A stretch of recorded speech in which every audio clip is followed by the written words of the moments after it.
高雄市啊，这个韩国瑜做市长才做半年外，就要选总统。讲有一寡民调显示讲，有超过一半的市民并无支持，要求伊就要是市长。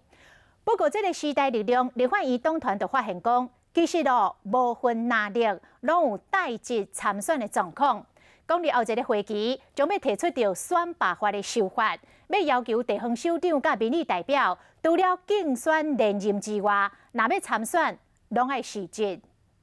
因为他参选总统，对整个高雄市产生无可追回的一个损失。呼吁韩国瑜能够辞掉市长。高雄市议员对高雄市长韩国瑜投入总统大选感觉担忧，即马时代力量立法院党团拍算修法，防止地方首长大旗参选。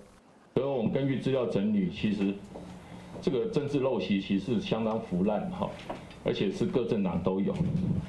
那我们认为这个骑驴找马其实是有辜负人民之嫌哈。时代力量伫下节会期提选罢法修法，将令地方首长各级民意代表，除了竞选连任以外，自登记其他公职候选人起，换作撕掉原职位，请要求候选人伫30天内缴回原职位，以领取的选举补助款。朱立伦在职参选的时候，其实他新北市长原职位已经拿了2800多万。那接下来两个有样学样，一个叫韩国瑜选举不是真人物来赚钱的、发大财的，